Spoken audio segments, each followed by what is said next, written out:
I think digital transformation is not a lingo where you have a website or you have email addresses or you have Facebook, Insta accounts or social media profiles and you put post every day. It is a meaningful way where, of course, that is also part of digital transformation, but the meaningful way where the customer can interact with you and also consume your goods and services. Also, digital transformation means on the employee side, how robust are your processes and communication. But when we talk about especially digital innovation, digital transformation for an organization, we are talking about what can we do more with transaction systems? What can we do more for the business to create a stream of line of business avenue to add additional revenue to your organization? It differs from organization to organization about what they do as business processes, about the culture, because many a times it's the culture that defines the curve or the speed with which an organization is going to go on that journey.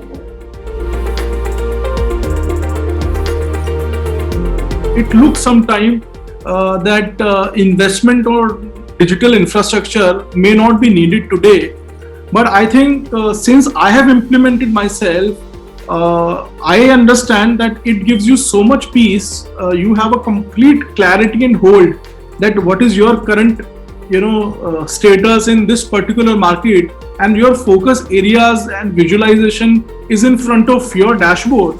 I think that helps in decision making. One of the key areas in which we've been working from a technology point of view is, I would say, using a lot of big data.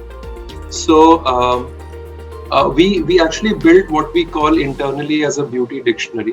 What it does is it predicts supply gaps and then marries it to the consumer demand that we may have on the platform. As more people have come online, we are able to capture more data, have higher accuracy on our prediction algorithms, whether it is recommendations to consumers or supply gap algorithms, and then launch products that work for our consumers.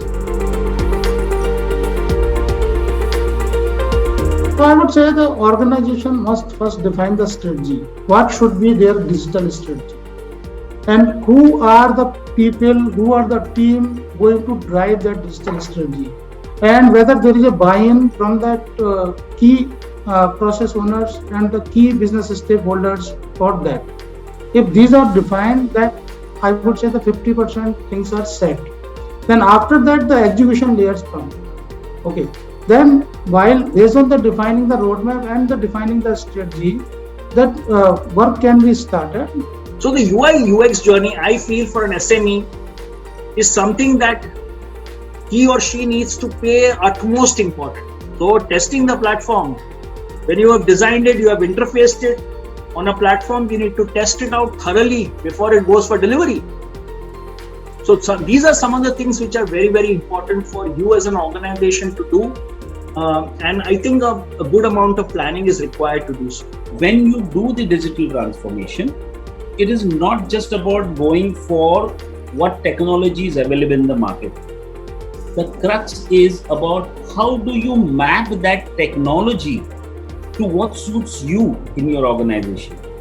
I think a lot of gaps that come in digital transformation that organizations set out on happens in this area, where you are not able to get the best possible fit for your organization, and people just go ahead with what's possibly best outside available because of the references and what's available with recommendations of a lot of analysts. It's not that. The technology has to be what suits you, your organization, what suits your geographical spread, what suits your people's existing skill sets to imbibe those processes. I think there are some projects you do with a shorter ROI period in mind, and then there are some projects that you do which fundamentally should make sense, assuming you execute them well from a long-term ROI standpoint. So as long as we believe that it can be a game changer, we are happy to wait for as long as we can. which could sometimes be 2, 3, 4 years. Most of the things we do in our company are quantifiable. The results, the number of customers we acquire every month, or the repeat customers, or the customer retention, or so I think be it be the marketing rupees or anything else, the ROI should be calculated, and we do calculate it for every customer, the repeat rates, new customer acquisition, or any technology for that matter. But of course, there's no ROI for safety or hygiene, which you have to do as a core principles of the company.